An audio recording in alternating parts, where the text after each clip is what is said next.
My name is Chris Henderson. It is my pleasure to be here with you today. And in a former life, for about 20 years, I was a teacher. So this feels very much like teacher setting. So the way that I usually do best is not by giving a lecture and then waiting to the end for you to store up all your questions, but if you have questions while I'm talking about the topic, feel free just to raise your hand and I'll try and discuss whatever it is that that we need to discuss. And because I know that there are a lot of questions that sometimes I don't see coming, and sometimes I'll forget things, and then someone asks a question, I'll be like, "Oh, great question! I totally forgot about that." And so, don't hesitate. If you have a question, please raise your hand. Love to talk about it. But my job tonight, per what Lorian's asked, is to go through the problem of evil. The technical term of this is called theodicy, or defending God against the charge of evil. And so this is usually going to happen in two different formats, if you will. And so what I'll try and do is I'll try and address both of them, both of which probably should be done in a multi-month process of like a graduate level class. We're going to condense it down to just half an hour to an hour. So no problem, right? The first way that this is often done it would be if you're dealing in the question of, is there a God? Does God exist? So when you naturally are talking about theodicy, the question is going to be, okay, if your good God exists, then how do you explain evil? Well, you can't. Therefore, God can't exist, and therefore atheism is true. That's kind of the gist of what it's going to be doing, right? Many people have come across this, right? Have y'all come across these types of arguments? I can't believe in God because XYZ bad thing happened. I can't account for that with a good God. Therefore, I'm just going to leave him out altogether. He's useless to me. Doesn't exist, right? Historically, this is considered the most powerful and massive argument for atheism. Like the biggest of all of the big ones. Now we can go through a million of them, and I have, but this is the one that seems to really hit home most of the time. Hence why it's such a big topic, right?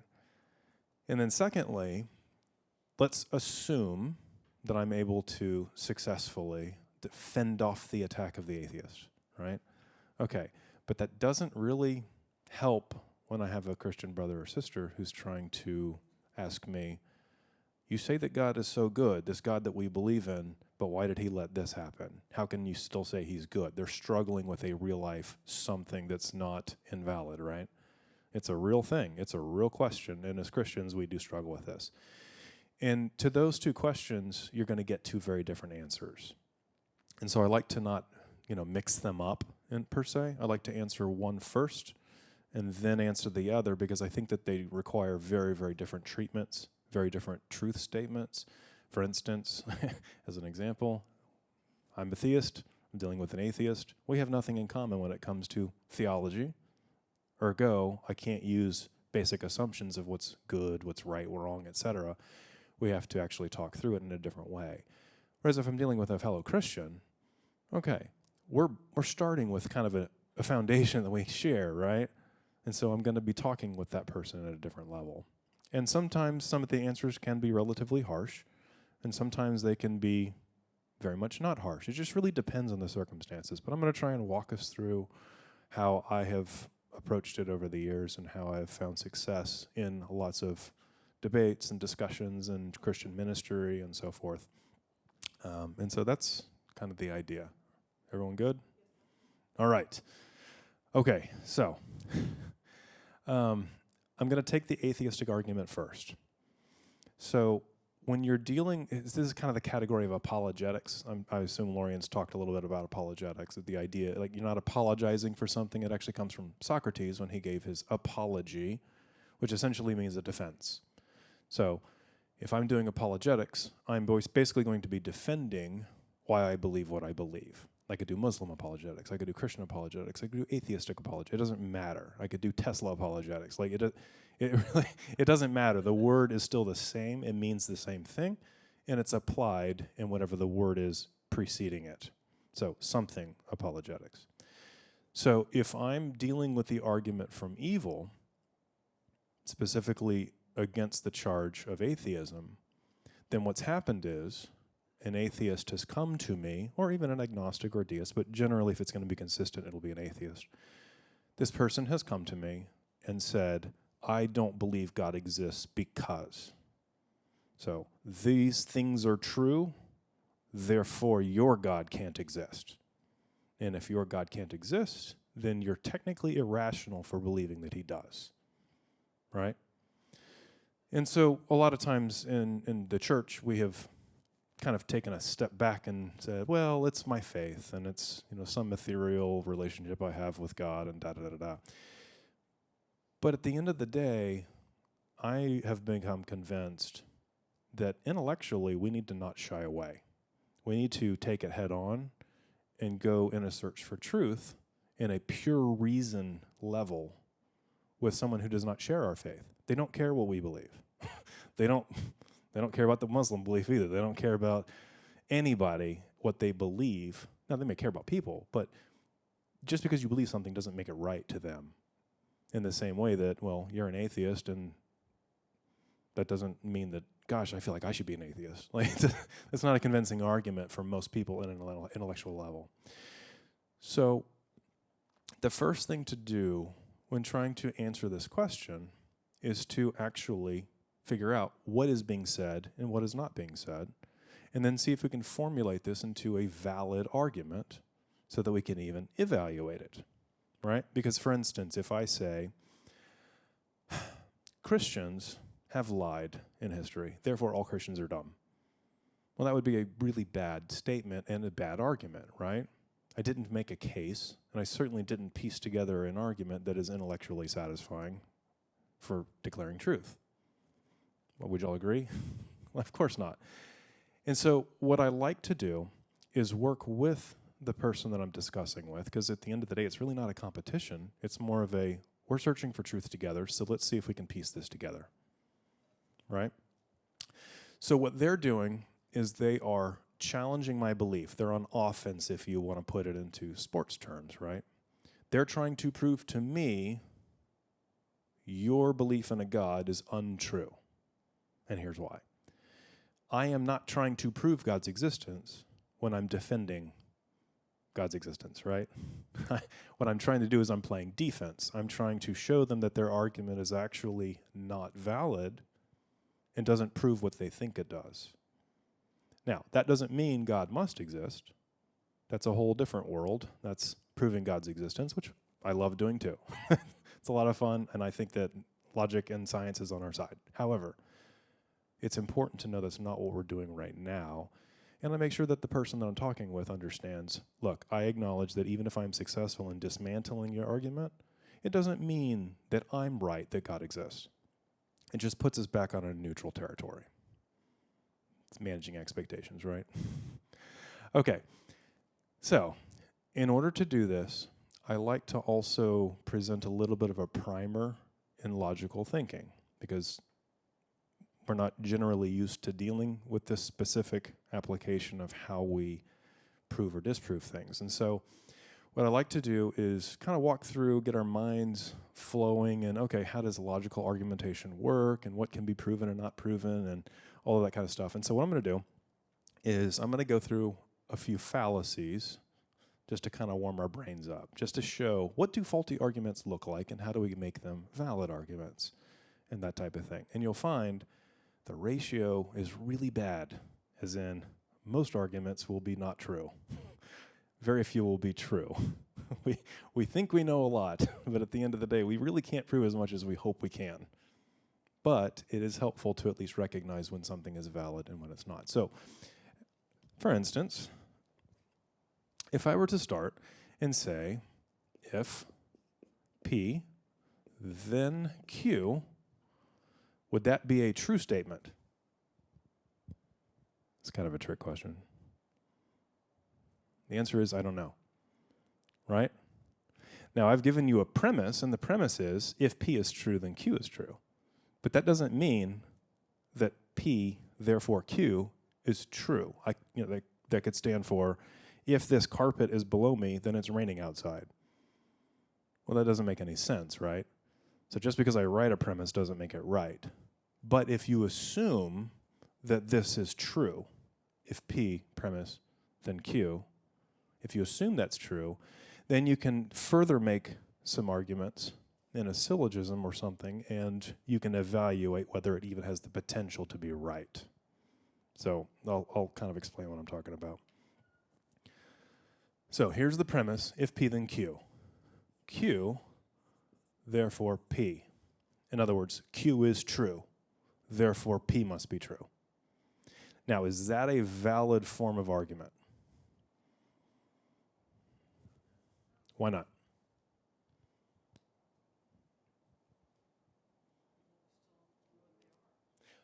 True. You still don't know what they are. You're exactly right. So treat these as variables. So let's assume that this statement is true, if P then Q. And we can substitute the variables for real life things. That's okay. Again, we're doing abstract thinking at this point. But you're exactly right. It is going to depend on if we get this right. But assuming that this is correct, will this also be true? Why not? Yeah, so let me give you an example. This is where the examples coming in is really going to help. If P is raining outside and Q is the ground will be wet. Okay, let's just assume there's no trees, there's no covering or whatever else. If it's raining outside, then the ground will be wet. Let's assume that that's true. Okay, the ground is wet. Therefore, it must have rained. A sprinkler system, exactly. This is known as a formal fallacy. And actually, if you'll listen to a lot of people talking and making arguments, you'll see them committing this fallacy all the time. It's just most of us don't have the language to realize that that's exactly what they're doing. But this is a fallacy. Now, it may have rained, but you can't make this argument as if it's absolutely valid because there are too many situations where that may not be true. For instance, if the sprinklers were going, well, then it didn't rain. You see? Okay, so let's pull up my Shipley's things here. So let's change this, and let's say, all right, if P then Q, we're assuming that's true. It's a premise. Okay, not P, therefore not Q. Does that work? Okay. Explain.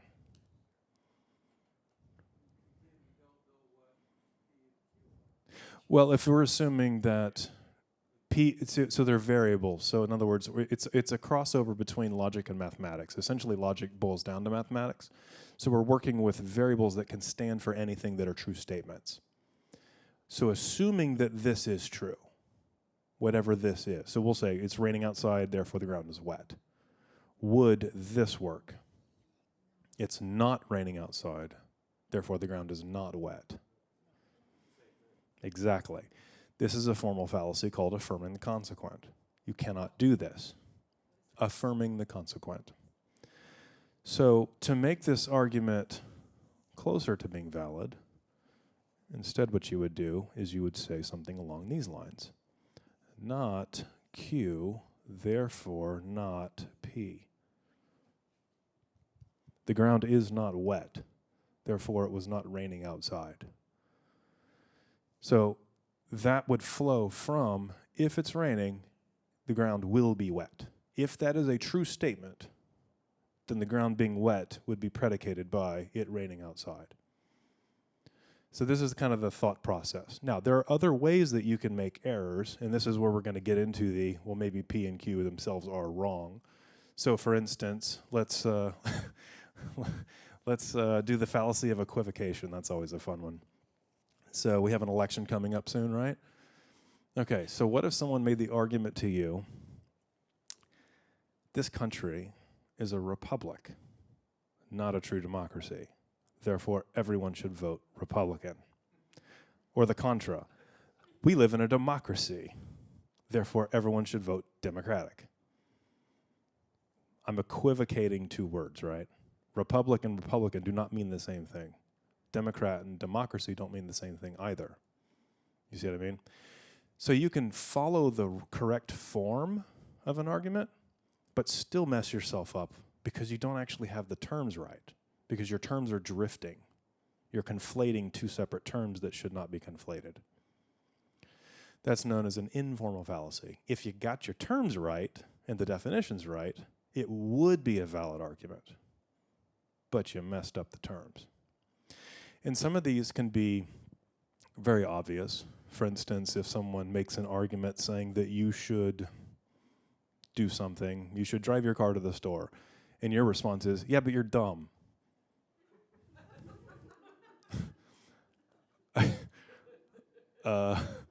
Okay.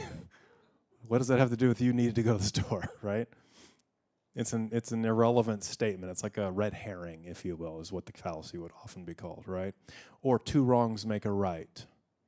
If you try and point out that something is not true because someone else who is doing that is also wrong, well, that doesn't necessarily mean anything. It just means, congratulations, you pointed out somebody else is doing something wrong too. Like, it doesn't change anything.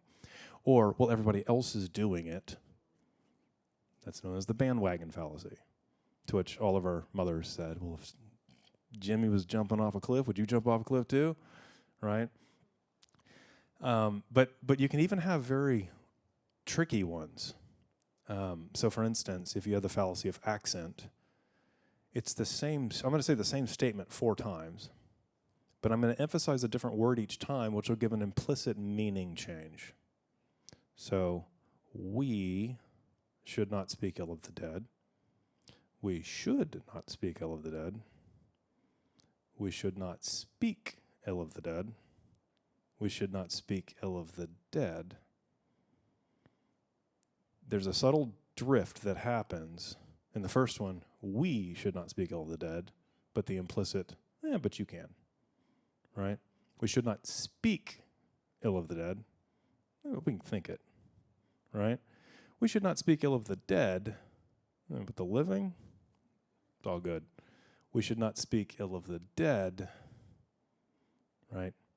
Anyway, basically the point is you can have a correct form, you can have a correct argument, but if your accent, what you're emphasizing is changing, then your argument's actually drifting. You have to be very precise. The moment you start losing that precision in both definitions and meaning is the moment that your argument is losing its validity. You may come up with a true conclusion, but it's not going to be provable. Does that make sense? And my favorite of all of the fallacies is amphibole, where you try and define something, you say something, and you're so confused by the end of it that you're just, wait, what did you say? I think I understand. I don't know. It's kind of like when scholars, you put the big words in, and you're like, yeah, that sounds right. I don't know what I was thinking. But then you actually take the time to dissect it and realize that they just pulled a fast one on you because all the... this is a side note, but I feel like medical doctors do this. Oh, you have a something-itis? You're like, oh my gosh, yeah, you're right. Give me medicine. What? That sounds terrible. All they just told you was something's inflamed. And I paid you how many hundreds of dollars for you to tell me what I already knew? You just used a Latin word, shut me up, and gave me a prescription. Right? Sorry. Anyway, that's rant is over.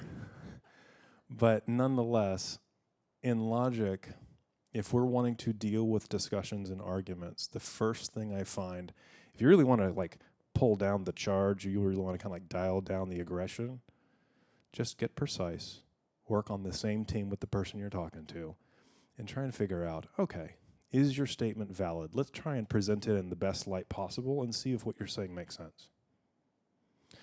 So, the argument from evil, with that foundation to build on, let's see if we can construct it in a way that is most valid. All right? So we're not going to commit any fallacies. We're going to try and do the best we can. It starts with an assumption that I think as Christians we can totally be okay with.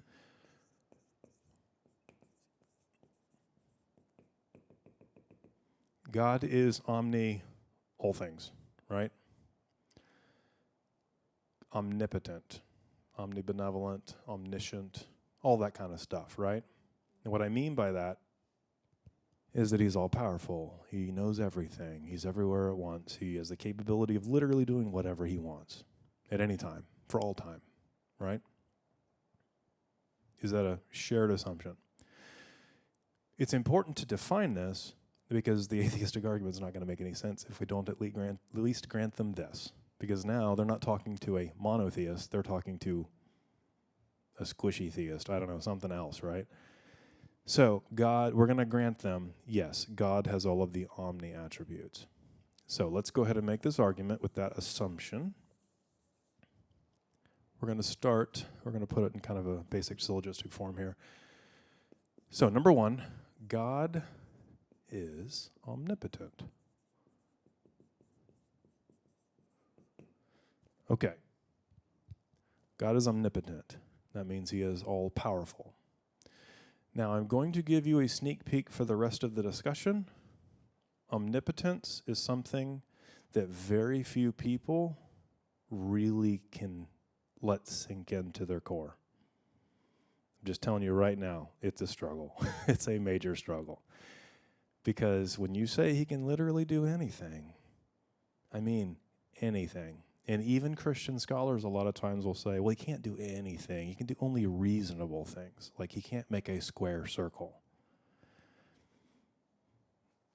Gonna have to call you out.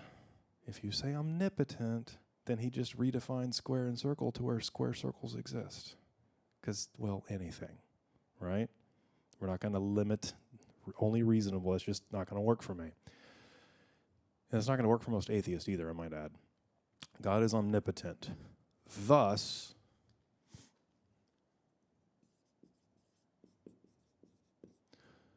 God, I cannot write tonight, sorry.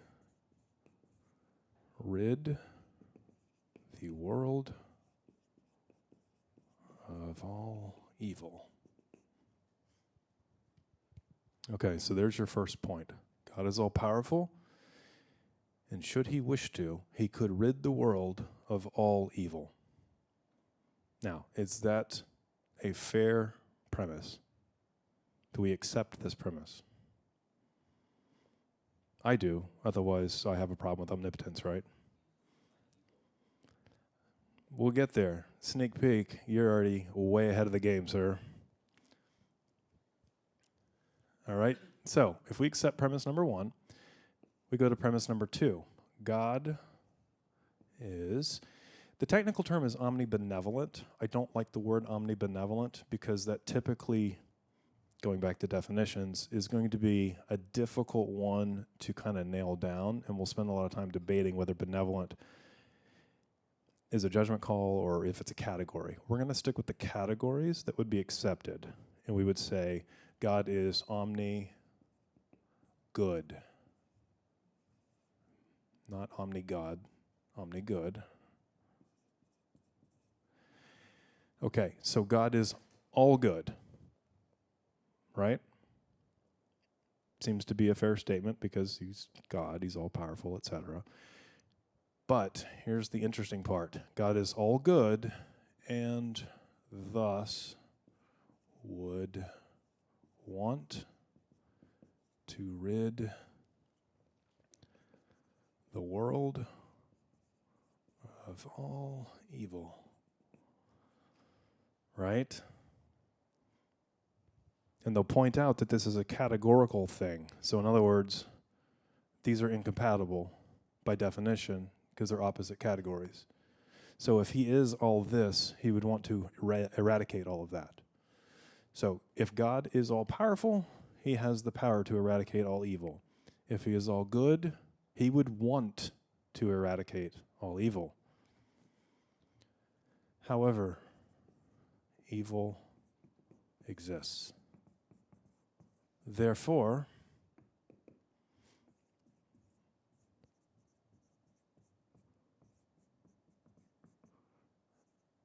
God cannot exist. Now, mind you, God as defined here. So, God can still exist. He just can't be omnipotent and or can't be all good. You pick. Either way, you don't have the Christian God. That is the argument as presented most effectively at the highest levels of all philosophy and theology. Again, I like to present the argument as best I possibly can so that when we dismantle it, it means something. Okay, does anybody have any questions about the argument itself? And we'll get to your question.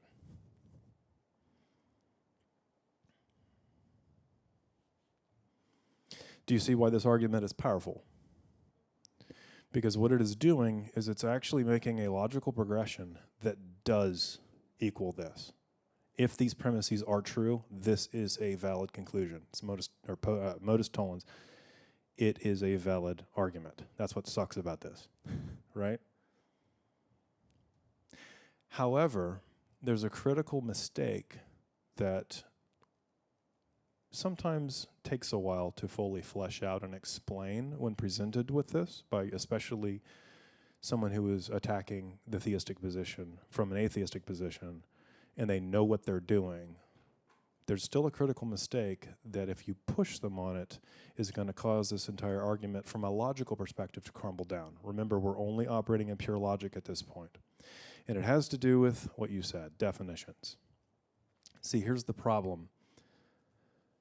Remember when I said we had these logical fallacies, and one of them was if your terms drift or if you don't actually define your terms, then we don't have an argument? That's where the issue is going to come in. Because at the end of the day, you have to define that term and that term, right? So let's go ahead and define them as best we possibly can. How do we define good and evil? Okay, so now we have, well, this and that are opposites, but see, that's not a definition, that's why we're laughing, right? But if we're going to actually define them as categorical definitions, how do we do that?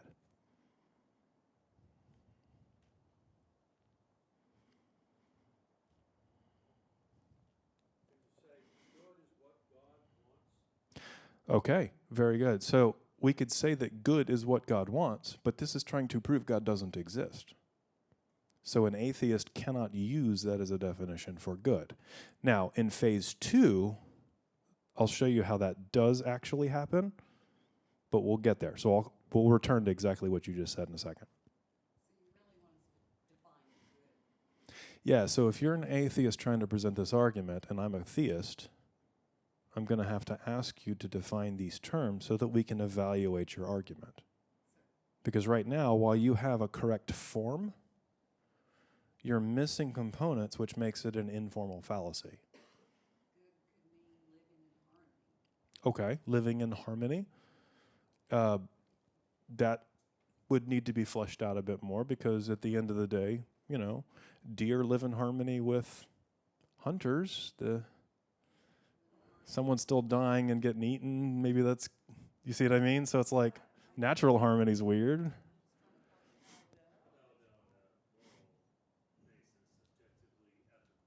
Okay, define. Because what you did, and I mean, yes, it's funny. These are things, literally the first 2 statements that I will typically hear in this discussion. So you guys are nailing it. But when you trade good for ethical or morally ethical, all you did was trade terms, but you didn't actually define. That's why this is so tricky. So what do we got?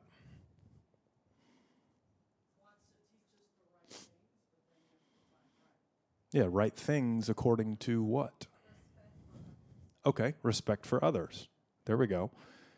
Respect for animals, or is it just humans? Okay, all right. Respect for all living things. Creation. Well, we're talking to an atheist.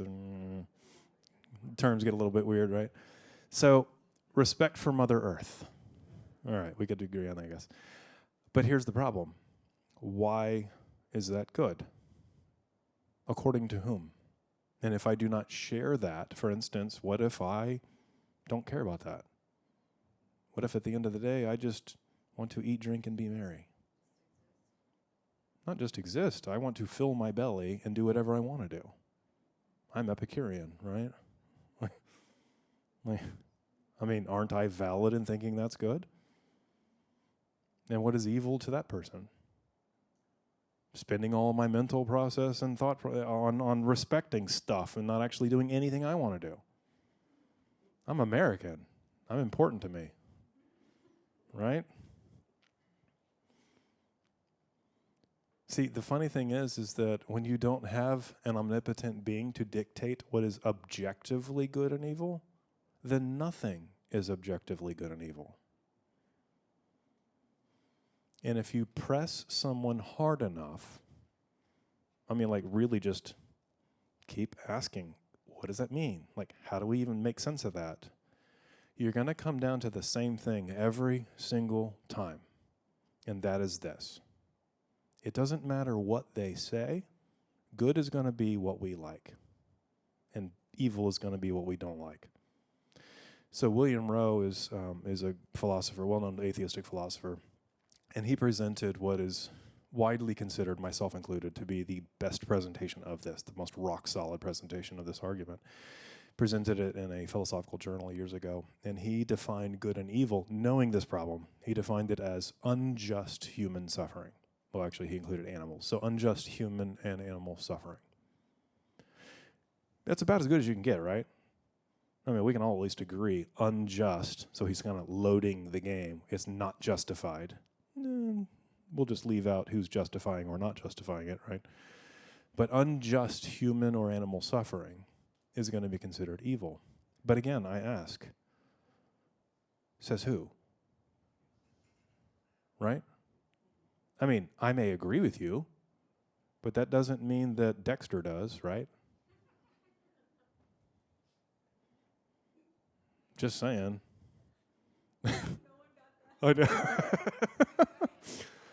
know. And so at the end of the day, what you're going to run into is the problem of this argument fails because you literally don't have a definition for your terms. It's just this ethereal concept. So the way that I would generally repeat this argument back to the person presenting it to me would be, all right, so let me give you the argument back with the definitions that we have, all right? God is all-powerful and thus could rid the world of everything we don't like. God is omni-everything we like, and therefore would want to get rid of the world of all the stuff we don't like. But stuff we don't like exists, therefore God doesn't. In which case you could boil the argument down to, we don't like what he does, therefore he doesn't exist. And if only we could do that to Putin, right? Like, just because we don't like stuff doesn't mean stuff doesn't exist. You see what I mean? Yes, absolutely. We're going to define evil as stuff we don't like because everything that you say is going to boil down to that as a definition. So God is all-powerful and thus could get rid of everything we don't like. He's all about what we like. He's omni-us. And therefore would want to get rid of everything we don't like. But you know what? That stupid stuff that we don't like still exists. Therefore, we claim God doesn't. Which isn't actually an argument.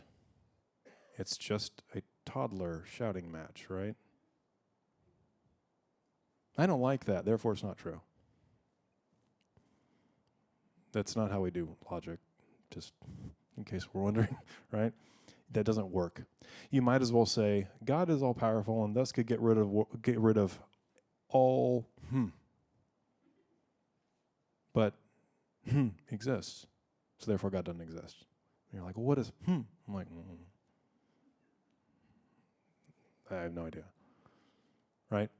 So from a technical perspective, just from a purely technical perspective, this argument cannot be true.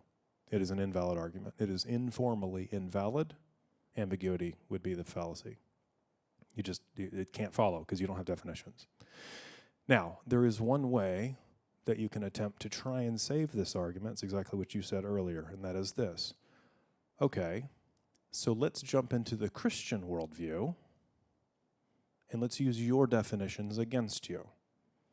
Now, this is a tactic known as reductio ad absurdum, which basically means reduce an argument to the absurdity to show the argument doesn't work, right? It's kind of like when we said, if it's raining outside, then the ground will be wet. Well, it wasn't raining, therefore the ground can't be wet. And we had kind of messed up our terms so that we proved ridiculous things, or we showed the equivocation of Republican, Democrat, stuff like that, right? In the same way, what they're going to try and do is they're going to try and use the Christian definitions of good and evil in order to prove that Christianity internally is self-contradictory.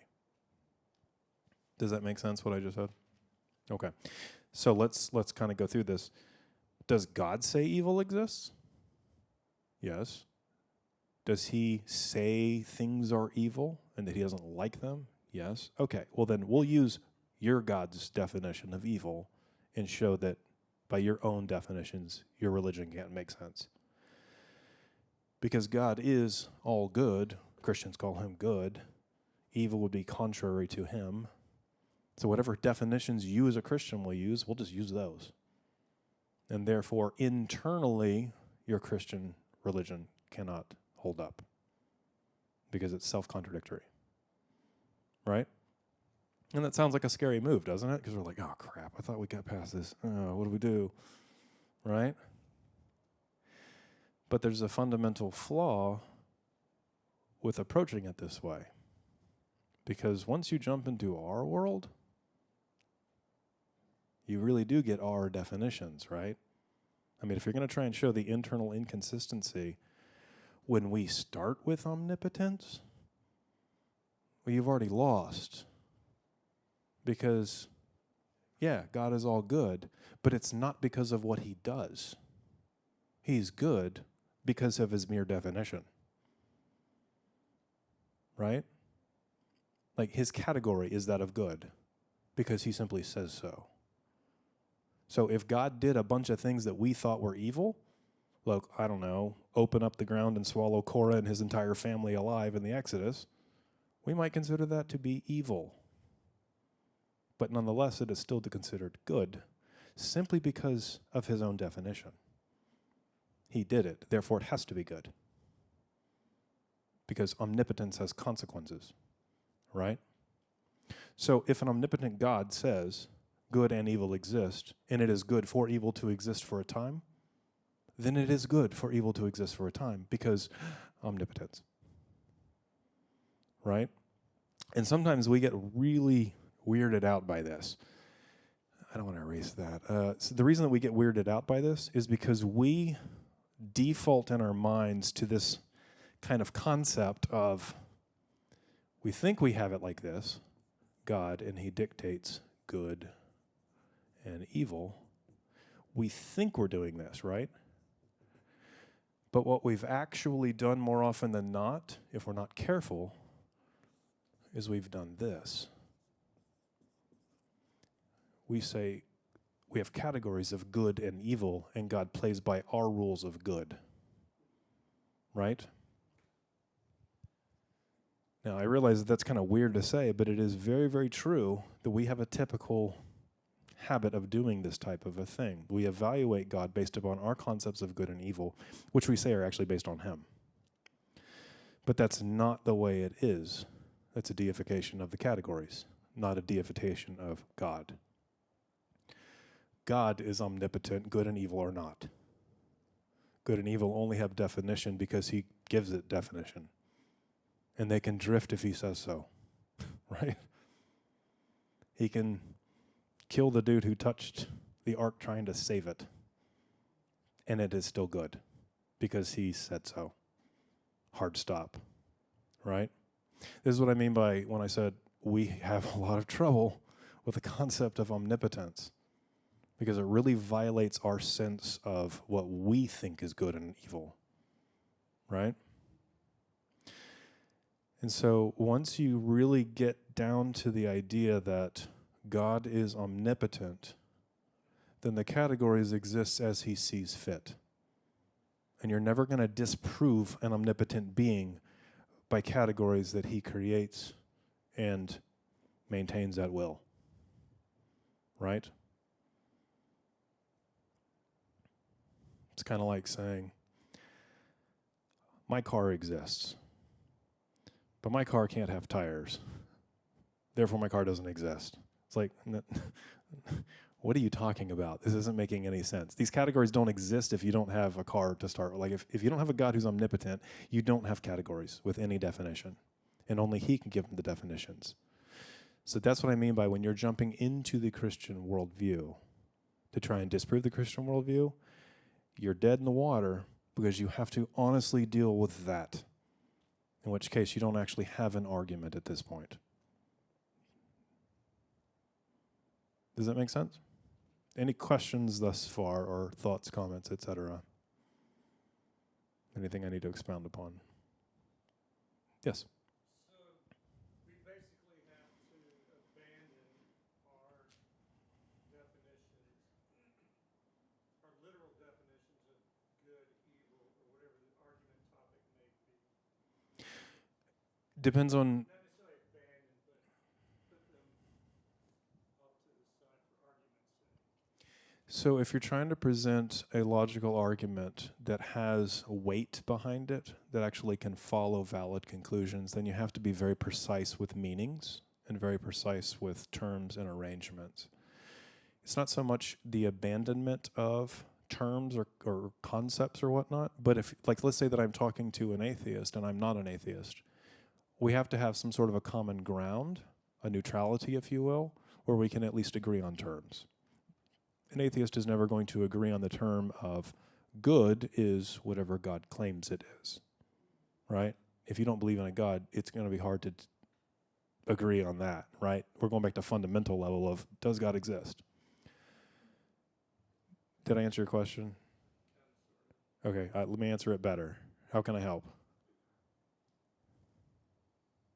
We're so ingrained or accustomed to, I think what most of us would agree is good and evil, right? I even Googled it. It was good.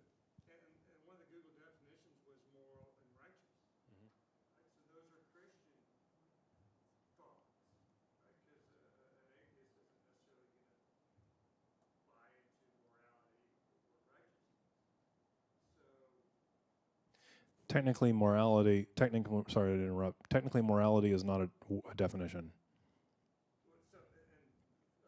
Like good morality, bad morality. your prior statements, right? So I know what I get fixated, not fixated on, but constantly thinking about good and evil are all Christian thoughts. Well, you could make the claim that good and evil are also Muslim thoughts or Hindu thoughts or whatever else, because again, they have their own categories to work with, but they'll be using these container words that contain whatever they put into that box, right? From a Christian perspective, good is still the word that we would use. It's just we put different things in, or some different things into those boxes. For instance, when it gets right down to it, the Pentateuch is a lot of time, not the Pentateuch, the Ten Commandments, specifically the ethical decalogue, would be, it's like, well, this is a good starting place. Let's start with those, right? Let's not kill each other. Let's not steal, okay? And so most cultures will see virtue in those things because it helps the society work better. Atheists will claim those as well because, hey, it's more practical. But it doesn't mean that they're actually good or evil. They just simply are. They're just simply actions with different intentions that we may or may not value, right?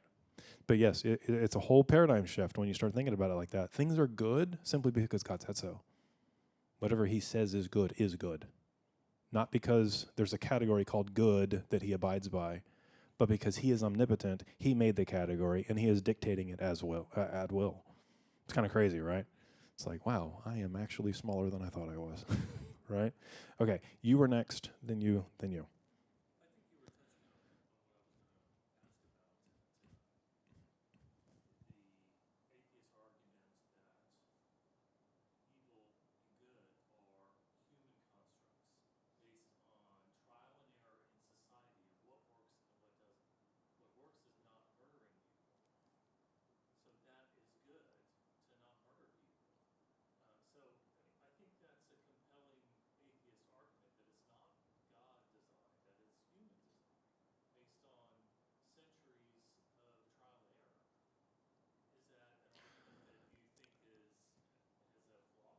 Oh, sure, because it's still a judgment call. So, for instance, tell that to the Vikings who raided the British villages and killed all of the monks and said, "This is easy. We're getting rich." Right? Then the don't kill only applied to most circumstances within the village. But if we have a disagreement, let's grab our axes and someone's going to die, and that's who the God said was the better to survive. It's not obvious that within an evolutionary framework of humanity and all species, that not killing is ontologically good, in other words, categorically good. It just helps us get better stuff. Living in peace produces a society where we can have specialists. And in a society where we have specialists and money to be able to trade, well, we all have AC, and we all have cars, and we all have watches, and we all have phones, and this is pretty cool, right? Because, man, it would have sucked to live 200 years ago, right? So, yes, that is a definition of good, so long as you want to base it off of utilitarianism. But it's not actually a categorical definition. It's just simply a preferential one. I mean, if we lived in a cannibalistic society, well, oh boy, we violated all kinds of accepted morality, right? It's a great question, because that's almost always what you will hear. So, did I answer your question? Okay. Basically, what you're saying is good and evil is a generally accepted set of human rules that we've come up on our own. And if you go to something like, I want to go back in time and kill baby Hitler. Well, at that time, killing a baby would have been horrible because the baby hadn't done anything yet. And the people around you would have said, that's a horrible thing you did. You're going to get the lecture. But had they known what he was going to do in the future and kill 6 million or plus people, it would be a good thing.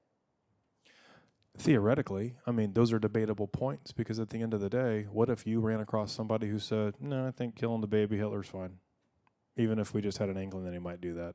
Or, you know what, maybe killing unborn children's fine. I mean, we can't even agree on that one, right, as a society.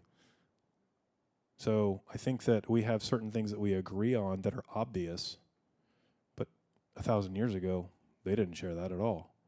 Sacrificing a human being to a deity in order to get the favor of the deity seemed the most natural thing in the world for them, and it was kind of crazy if you didn't. So we live in a specific time where we consider ourselves so enlightened, but they did too. You see what I mean? What I'm trying to point out is that if you're going to try and demonstrate that an omnipotent being cannot exist, categorically cannot exist, and you're going to do it based upon these concepts of evil and good, then for your argument to even be taken seriously, you have to at least have absolute definitions. And if you can't create absolute definitions, then you don't have an argument. Now, you can have I don't feel like there's a God, because it just seems weird that he would exist and allow all this stuff that we don't like. Okay, I mean, you can feel however you like. I feel differently. Yay. Neither one of us has made an argument. We just have different feelings. But this is intended for specifically when an argument is made saying God cannot exist because of this. Does that make sense? You had a question? Yeah, so I agree that when you go into the God camp, it falls apart because you pretty much accepted that there's a God. But the atheist would not want to be in that position to make his or her argument, right? But if you look at this, isn't what they're saying that God does not equal evil at the end of the day? That's what they're trying to say. And therefore, God is not omnipotent, so there's no God, essentially. Yeah, they're trying to show that it's contradictory to say that an omnipotent God exists if evil also exists. Right, so how do you address where, like, when you say, like, God does not equal evil? It doesn't matter how you define evil. It's like saying X does not equal Y. Therefore, the premise that X has these attributes, omnipotent, is false. Okay, so think of it this way. Good question. So think of it this way. God exists, therefore, categories of good and evil can exist. You can't then say, oh, well, the categories of evil exist, therefore the category creator can't. Would literally be reverse. It'd be a formal fallacy. You can't have the categories without the definition maker of the categories. I know, but specifically saying what you just said, you're saying there's a categorical mistake. You can't have the category God, omnipotent, and the category evil. So what I'm saying is that unless you give an abstract definition of good and evil that are independent and not reliant upon the existence of the category of God to make your argument valid, then your argument has already failed before it started. In other words, it's a categorical mistake. You've literally not made definitions. And it can't evaluate an argument that doesn't have definitions. You're saying if good and evil exists, there has to be God. There cannot be actual categories. Like, what I mean by categories, actual categories, what I'm talking about was not up for debate, as in they're absolutes. The category of good as an absolute can only exist if there's an omnipotent being to make it so. In other words, God's existence is the prior condition for the actuality of these. These cannot exist if there is not this. And that's what this is exposing.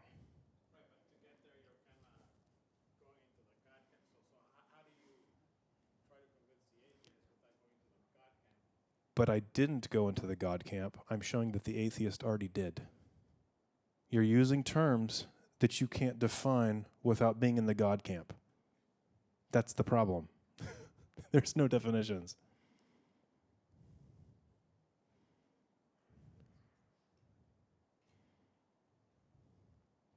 Yes. So, can you go down this road that humans' definition or categories of good and evil aren't necessarily what God's are? I think we are always going to be stuck in that world, yes. Because at the end of the day, only the thing defined by that can make the categories. At best, we can have incomplete vision of what that is. And from a Christian perspective, I would say that there are certain things that God could make more clear. Like, for instance, the trolley problem. Have you ever heard of the trolley problem? Yeah. And then the trolley problem, the idea is that you have this trolley or a train that's careening down the tracks, no brakes, and you have a switch where you can change it to these tracks or it stays in these tracks, and there's a person tied down that's going to die if they stays on this one, and there's a family that's going to die if it stays on that one. Which one do you choose? Which is the more moral choice? Well, in a situation like that, the Bible is going to be not fully helpful for us to determine which is the best choice, right? That's what I mean by, while the categories still exist, because we're asking which is the good choice, we don't necessarily, as humans, have all of the information so that we can decide which of the choices would be the most God-affirming choice.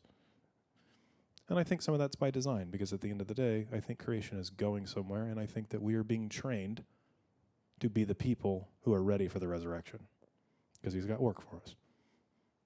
But that's a side note. It's a good question.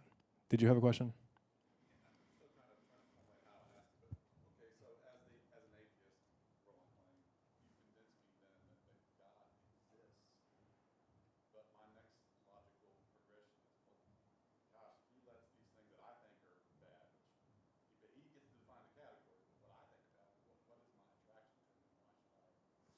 Well, the fun thing about it, this is why at the beginning I said, a good question, but I'm only doing negative apologetics at this point. So, in other words, I haven't actually proven God exists. I've simply shown that the argument that it can't exist is invalid.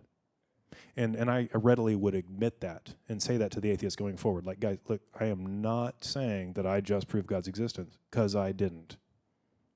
That's okay. I have arguments for that I think are completely valid, and we can talk about it later. All I'm doing is you attacked me, not in a mean way, but you attacked my position, which essentially implicitly says I'm irrational if I believe that God exists. And I'm simply showing you your argument is invalid I am not irrational for saying God exists. That's as far as it goes. Right? Now, what's your attraction to the God that allows? I have no idea. That's a different discussion. That's not my intention specifically at this moment. That's a good question, and there are answers for sure, and I love to go through that. But specifically with this, no, not the intention. Any other questions so far? It's a lot of crazy, heady stuff, right?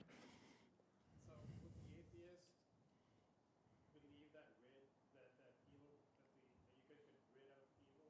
Do they believe in that there's a way to get rid of evil? Well, the funny thing about when you're dealing with an atheist, so of all of the atheists in history, my favorite is Friedrich Nietzsche.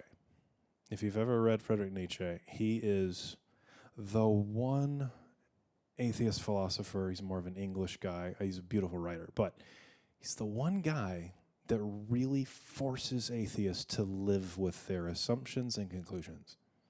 Because most atheists will actually take a theistic position, a paradigm, or an overarching view of things, use theistic terms, and live their life in that sort of a way. Very few have ever actually gone to the true extreme of there is no God. There are no true moral things. Everyone is equally justified and unjustified because at the end of the day, we're just a bunch of primates, right? I don't look at an amoeba and judge it morally, right? And that's all we are, just a bunch of amoeba stuck together, right? Okay, treat us the same way. But see, that is a purely atheistic position. I cannot impose upon someone else, although I guess I could if I have enough power. And so Nietzsche presents it as, if we're going to be like atheist, then the only thing worth anything is power. Power creates morality. Because the only moral person is the one that has the power to impose that morality on someone else. Prove them wrong. Right? There's a whole section that he calls the madman, where most of society is not even ready for this line of thinking, right? It's like, yeah, atheism is the in vogue thing. Well, the madman says, we've unchained the earth from the sun. We have literally just wrecked everything. There is no truth. There is no morality. There's only power. And once you see it, that's all that's left, is the ability to impose your power. Oh, but I have come too early. You're not ready to hear what I have to say. You're still stuck in a different paradigm. Gotcha. You're still borrowing from the theists. That's why I love Nietzsche, because he's the only one that really took atheism to its logical conclusion. That's where it goes. Right? So what I try and do is I try and just blow the atheist out of the Christian paradigm, which they're still stuck in most of the time. So using my categories, pretending like they're not. Force them to be a Nietzsche. Or at least accept that they have no definitions, period, so their argument at least fails. At best, it fails. I don't know if that made sense. Yes? That totally makes sense, and it almost seems easier. Are you saying Nietzsche? Mm-hmm. Friedrich Nietzsche. It almost seems easier to show that that atheist is not actually living a true atheist.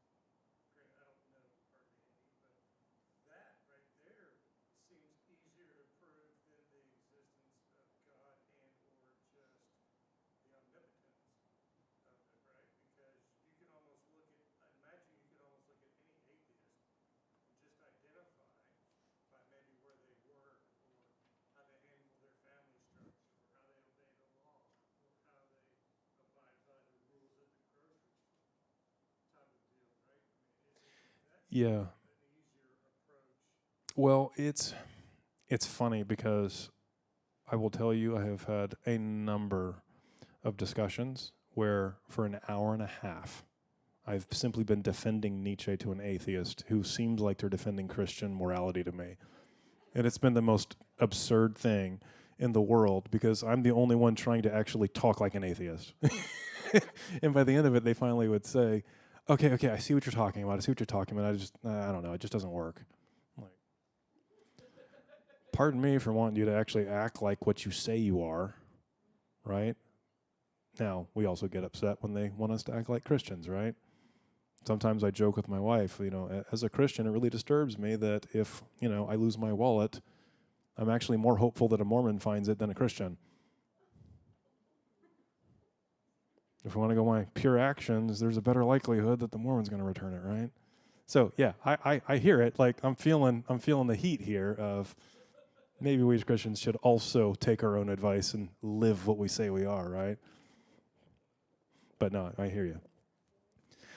Okay, so that's from the pure logic perspective. That's from the pure reason we're trying to deal with somebody who does not share our fundamental assumptions and belief. What time are we supposed to be done? 8:30. Okay.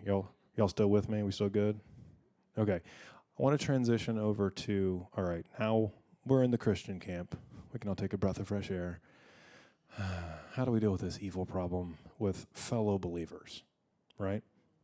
Okay, so sneak peek, there are no real good answers to this question, right?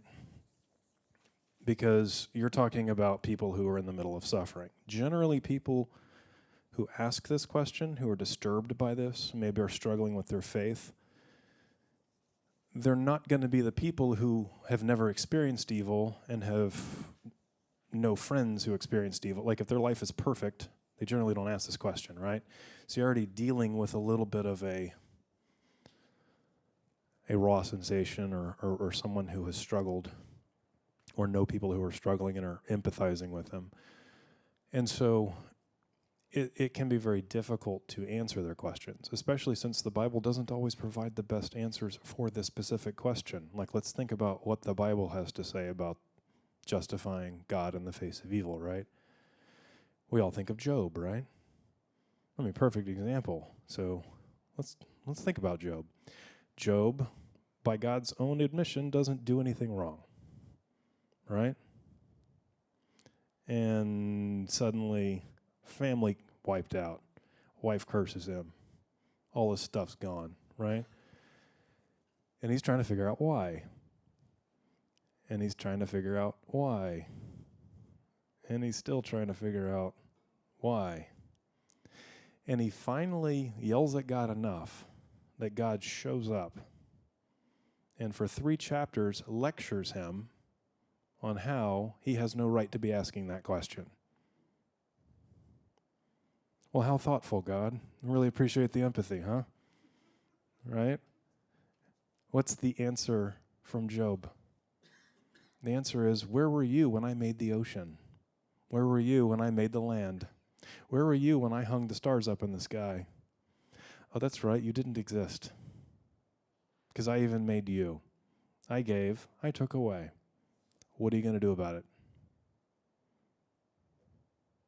Now go sit down and shut your mouth. Right?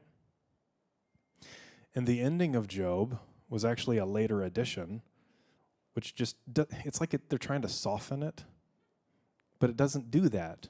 It's like, oh, he got a new family and he got more stuff. Okay. Anyone who has kids knows that doesn't make it better. Right? Doesn't fix the problem. I'm sorry. And that's the end of Job. All right, so that's a good answer to the problem of evil, right? Are you God? Are you omnipotent? Well, then what's your problem? I mean, there are other takeaways from Job, such as he got an audience with God, right? It wasn't enjoyable, but he got an audience because when he broke to God. He didn't break to everybody else and yell at God and slander him to everybody else. He broke to God. Now, his friends sat with him, and he voiced his concerns, but it was always directed specifically to God, right? So he did get an audience. There was an experience with God that somehow did make it better for him, I guess. I mean, it seems to in the text. But it's really not the kind of thing that I want to present to somebody who's suffering, right? I had leukemia when I was 19. Spent like 2 years of my life in a hospital. It really wouldn't have helped. Friends like that would not, like the story of Joe, I'm reading it going, I'm sorry, I thought there was an answer here. Right? But something really fascinating happened. Like when you ask the question, why did they include Job in the canon? Like, why is it even there, for crying out loud? In the Council of Jamnia in 90 AD, they could have left it out, and the Jews did not. They kept it because it was extremely important to understand that at the end of the day, the world is much bigger than us. The plan is much bigger than us. And you're seeing in real time through, when the book was edited later, Babylonian time period, you actually see the rise in the concept of the resurrection of the dead. You want to know why resurrection of the dead was a huge thing by the time Jesus came around? Because of texts like Job. Because at the end of the day, they didn't have this concept of an afterlife in the same way that we do. They didn't have this concept of a resurrection. David, God, you have to help me now in the Psalms, right? Why? Because you can't help me once I'm in the grave. My time is up. You must help me now. Can you reach down to Sheol and help me? Right? Because over time, God has slowly been enlightening his people to the fact that there's more than just simply what they see. And they may not have been ready to hear it because he has infinite patience where he is slowly pushing humans along, moving them into the people that will be ready for the cross. And even still today, same thing, right? But if you want to know why they were so ready to embrace the concept of resurrection of the dead, it's because books like Job, where, well, if God just lets him live and die, and that's the end of it, how has he fulfilled his promises? Like, it doesn't make any sense. Unless, of course, the author of life himself says, Adam brought death, and that's not good enough, because this is my kingdom, and I'm taking it back, and I'm making the wrongs right, and creation will be better for having experienced it. That's a world where resurrection of the dead is necessary, important, and Jesus fulfills it, right? So a way that maybe you could draw this out, there's been debates over the years, but Irenaeus was a scholar that, for the early church, was one of my favorites. He was excellent. A lot of good theology has been based off of what he has said. And so if I were to draw out just some sort of a lame, crude way of explaining the world, the kingdom of God, as someone who grew up in a Baptist church, I might say something like this. Here is humanity, and we are sinful. And God is over here, and we want to get there. So how are we going to get there, right? Because creation was great and perfect, and then it fell into sin, and we are separated from God because of it. God figured out Jesus. And we can cross over with a grappling rope and make it to God, right? This is, again, a crude version of kind of what I grew up hearing, but it came from someone called Origen. He was an early church father that was very Greek in orientation.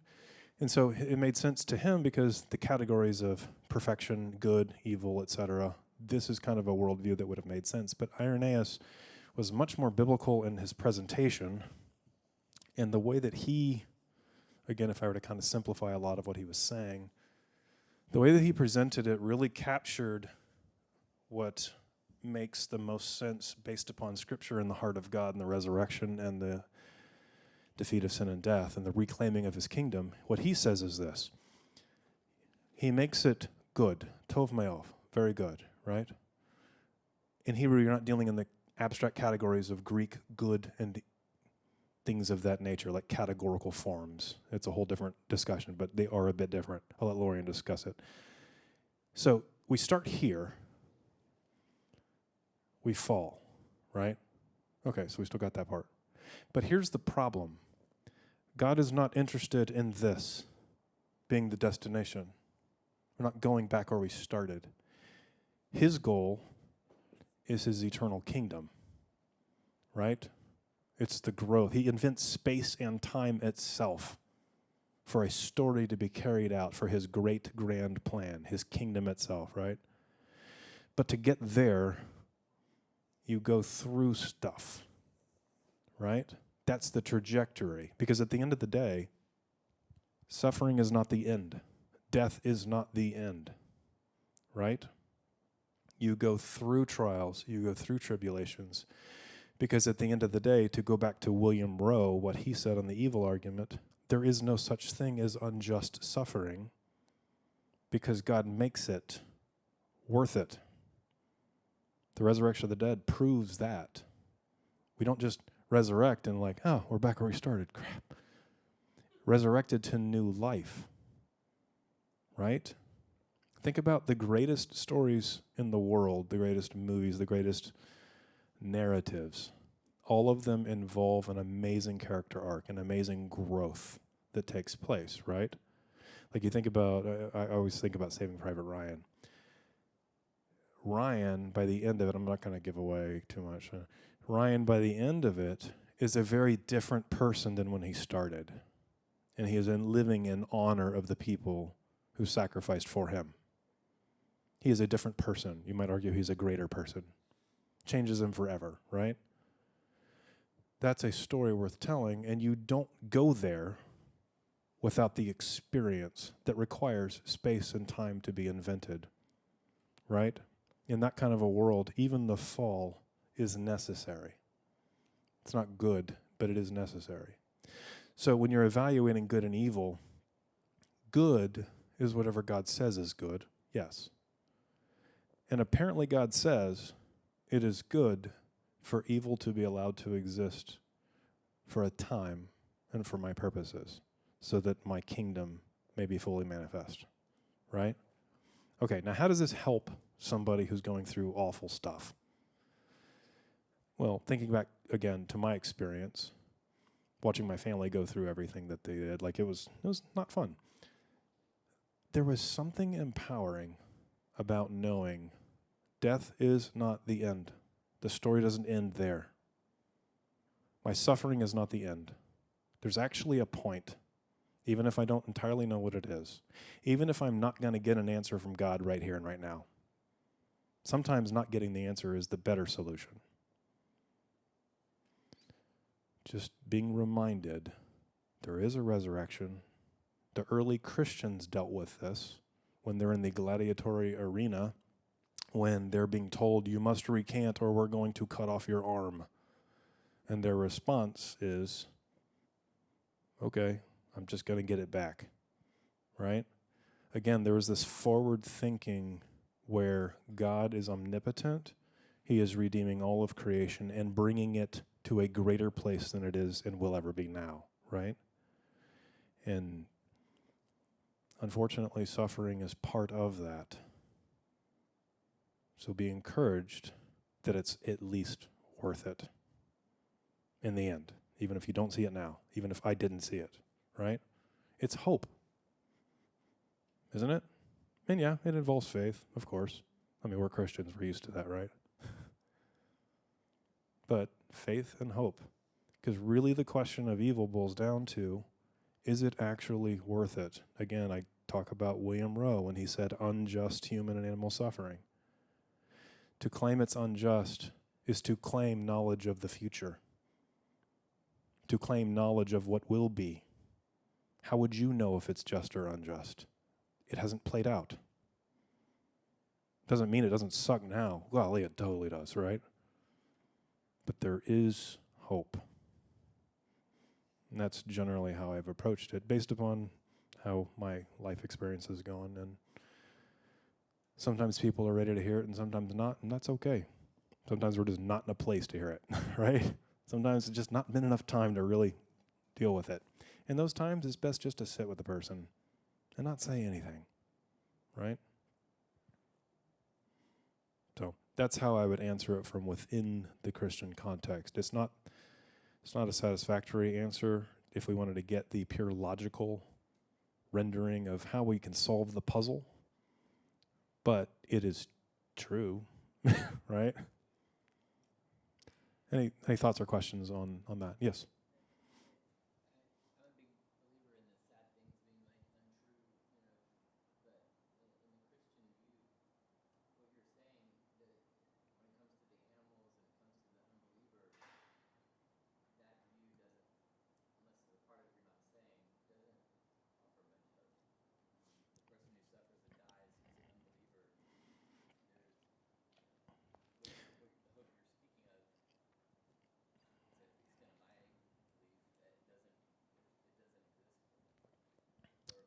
You're bringing up a very good question. Well, you're bringing in discussions regarding the question of soteriology, salvation stories. In other words, some people follow a traditionalist view where it's heaven, hell. Some people follow an annihilationist view where, well, if you rejected God, then you just become one with the earth again, back to the dust. And some are a universalist. Obviously, universalists would have an easier time with that specific question.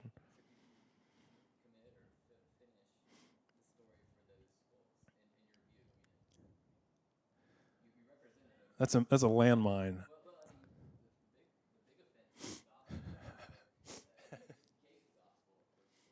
Well, okay, all right. What is the gospel? I find the gospel is simple. Excellent. The kingdom of God has come. Where is the kingdom?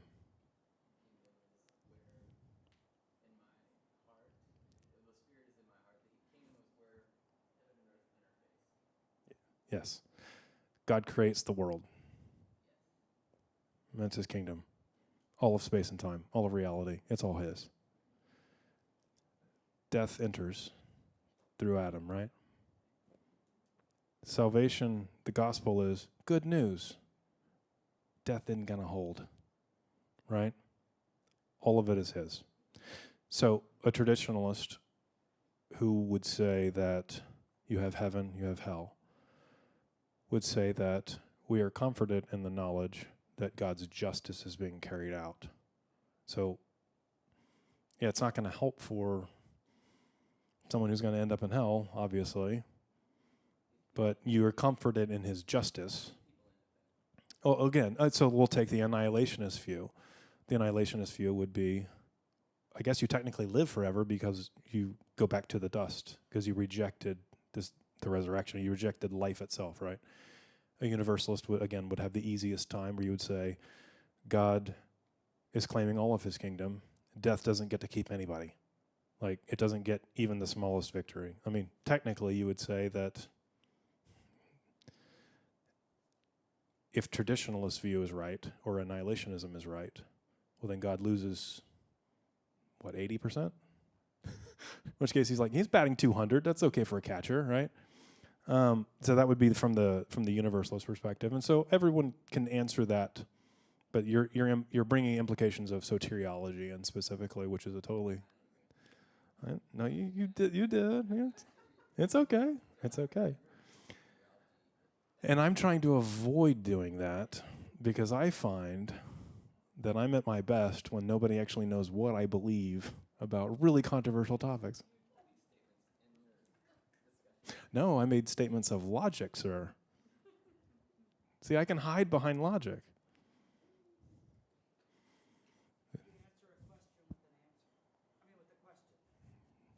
Yes. I like to be like Socrates. It's good to be able to laugh at oneself. No, I hear what you're saying. Totally hear what you're saying. And yes, people with different soteriology positions are going to have to sort through the comfort based in their worldview. If you're asking about me personally, I will go ahead and answer since you were very insistent. I'm not representing a soteriological position. I tried to give all three of the main ones.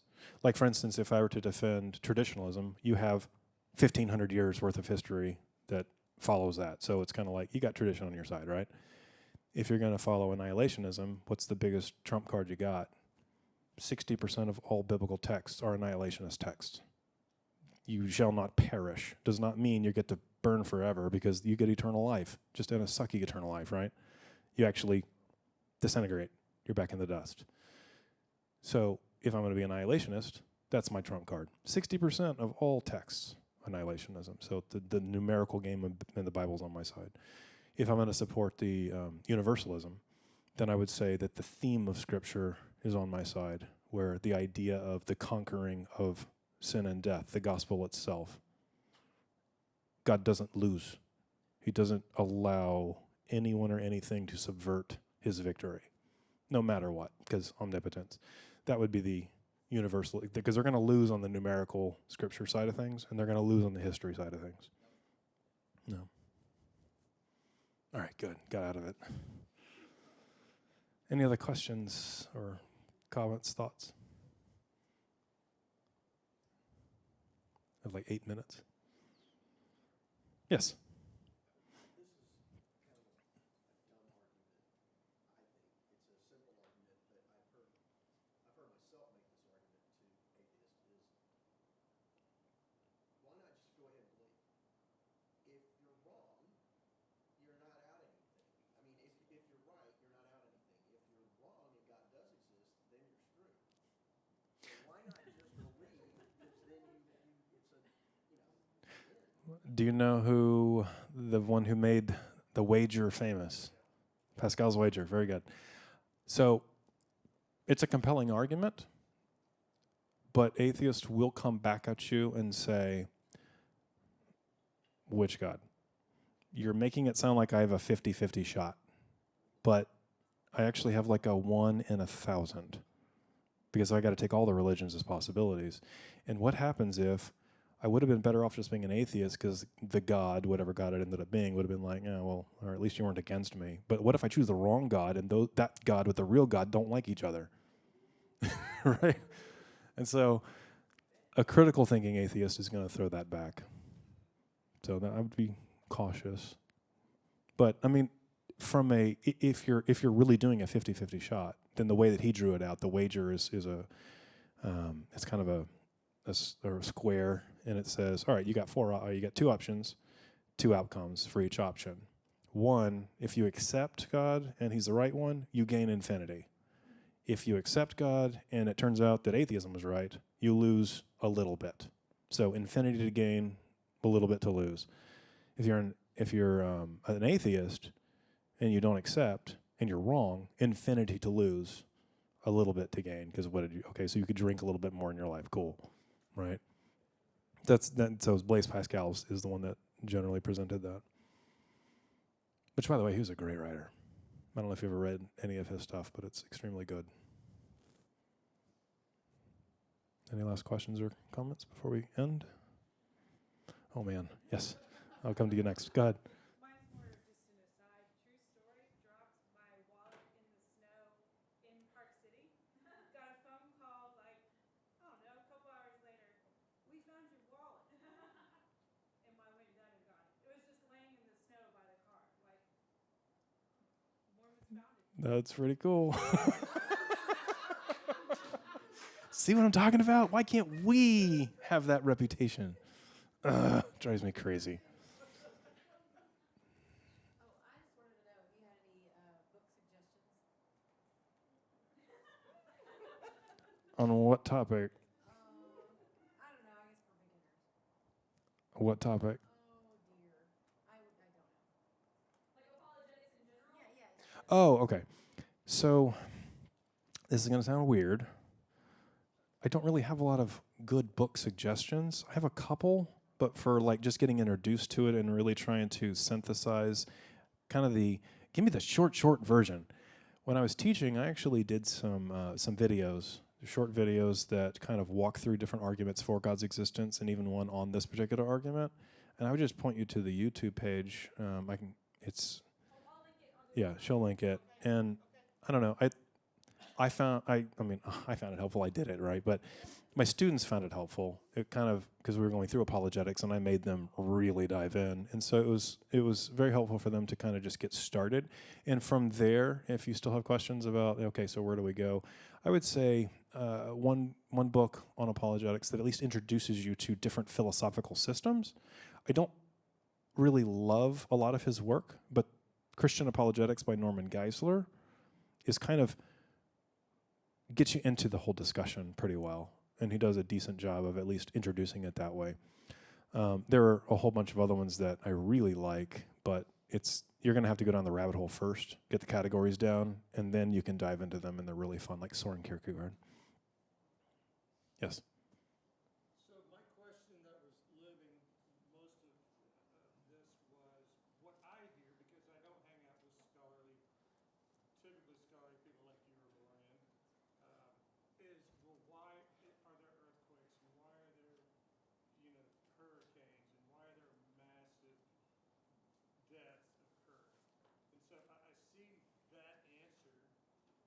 the non-believer, although I don't hang out with them much either, a more detailed answer when I used to just typically give, you know, well, in God's plan, it's not necessarily evil. Or I used to say, well, man was given free will, right? Well, those are Mother Nature. Well, God created Mother Nature, and it's like, okay, I'm going to just have to stick to that graph, which I think really explains it well. Yeah, I have like parallel answers that I typically give because like the question you're asking, like hurricanes. Okay, we just had a hurricane, right? 3 trees down, and ugh, this is terrible, and some people have died in this hurricane. How do you answer that one?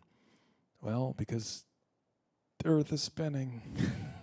Like physics has consequences, and we move to a swamp that happens to be in the path of tropical waves. You know, it's like earthquakes. Well, we like tectonic movements because if you didn't, then 10,000 years or so, and you're losing a lot of nutrients that needs to be refreshed. You know, things like that. It's one of those like, it's not a great answer, but it's just kind of the truth. But again, if this is a fallen world and we're being built for the kingdom, we're being built through this to be grown-ups in the kingdom of God. I mean, it's kind of a good world to accomplish that, right? And so at the end of the day, for a Christian to answer this, like, is it worth it? Well, if there's a resurrection of the dead and the king says it's worth it, I'm going to have to just take it on his word, I guess. You know? I don't know if that answered your question or not. But. All right. I think I'm out of time. Thank you all very much. I appreciate it.